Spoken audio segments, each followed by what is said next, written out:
All right, let's talk about something huge. We're diving into one of the most powerful and honestly, most misunderstood ideas in any organization: culture. It's this invisible force that can make a company soar or sink it completely.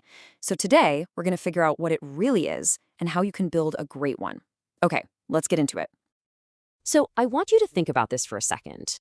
You hire someone who is a total rock star. They're smart, they're hungry, they're ready to go. You're feeling fantastic about this decision. But then, something starts to shift. You know how it is. On day one, they probably had their outfit laid out the night before, set like 2 alarms just to be safe, and showed up 20 minutes early, just buzzing with energy. But let's fast forward 90 days. Now, they're smashing that snooze button, rolling in 10 minutes late, and the first thing they do is go gossip with coworkers before they even think about starting their work. So what happened? Where did that fire go?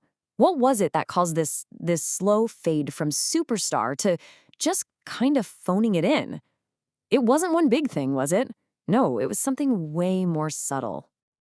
Yep, it all comes down to one word: culture. See, over those 90 days, the company's culture was quietly teaching this new person what was actually okay. They learned the real rules, the unwritten ones, about the absolute minimum they needed to do to get by. They didn't change, they just adapted. So if culture is that powerful, how in the world do we build a great one? Well, before we can even start, we have to tear down the single biggest myth out there. Let's just be super clear about this. The idea that free smoothies or nap rooms or dry cleaning services are what builds a great culture, it's completely 100% dead wrong. I mean, sure, those things are nice to have, but they are not culture. They're basically just entitlements.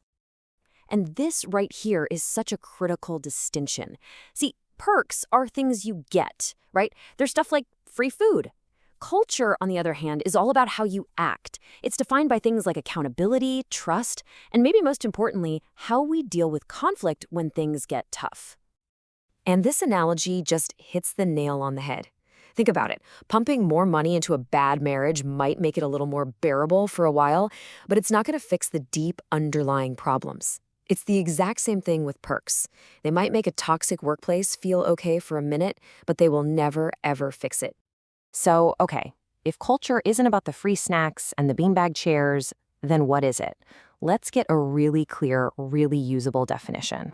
This is it. This is the heart of the matter. Culture isn't some mission statement you hang on a plaque on the wall. It's the day-to-day reality. It's how people treat each other. It's the words we use. It's whether we actually trust the people we work with. And yeah, it's how we handle disagreements. It's just what people do. I mean, just think about the US Navy SEALs for a second. Talk about an elite, high-performance culture, right? It's all built on getting the mission done, holding each other to an insanely high standard, and working together for one common goal. And I can guarantee you, it's not because they have a bring-your-dog-to-work day. And that leads us to the single most important takeaway of this whole thing. This is the bumper sticker version. Your culture is not defined by what you hope for, it's defined by the worst behavior you're willing to put up with. Every single time you let gossip slide, or a missed deadline, or backstabbing, you are actively defining what's acceptable. You're defining your culture. Okay, so if we get the culture we tolerate, how do we stop tolerating all the bad stuff and actually start building something awesome? Well, it all starts by clearly defining the rules of the game. This framework right here, this is the playbook. These are the above-the-line principles. And just take a second and imagine if every single person on your team actually lived by these rules. It's not some vague value statement. It's a checklist for behavior. It's about taking total accountability, see it, own it, solve it, do it, instead of just making excuses. It makes the expectations crystal clear for absolutely everyone. Now, hold on. Before you get all fired up and run off to implement this, I have to give you a big warning. Because trying to change a culture is really, really hard. And there are 3 huge icebergs that can totally sink your ship before you even leave the harbor. Yep, these are the 3 big ones. Leadership that isn't really truly committed, making an exception for that one special person who thinks the rules don't apply to them, and a complete and total lack of consequences when people break the rules. Let's break them down real quick. So first up, lack of commitment. Building a great culture is not like installing a nap room. You don't just do it once and then you're done. It takes constant, relentless effort from leadership every single day. It's a process that literally never ends. Oh, you know this person. We all do. The amazing salesperson who crushes their quota but is a toxic person to be around. The brilliant engineer who knows everything but won't collaborate with anyone. The temptation is always to make an exception for them. Don't do it. You cannot have exceptions when it comes to culture.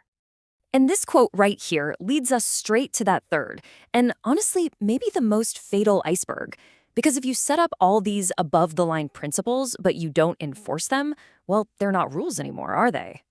And that's the bottom line. If you don't have the courage to have those difficult, direct conversations when somebody breaks the cultural rules, your entire plan is doomed. Every failure of leadership, when you really get down to it, is a failure of courage. So all of this brings us to the final and most important takeaway here. The culture you currently have, that's a choice. And the culture you want, well, that's totally within your power to build. There is a reason this quote from the legendary Peter Drucker is so famous. It's because it is absolutely true. You can have the most brilliant, genius strategy in the entire world, but if your culture is a mess, you will fail. A great culture is the ultimate competitive advantage. So, as we wrap this up, I want to leave you with one final thought. One single question that really gets to the very core of everything we've talked about today. Because whatever that is, the gossip, the excuses, the mediocrity, the backbiting, that is your culture. And the moment you decide to stop tolerating it, that's the moment you can start building something truly great. So what are you going to choose to build?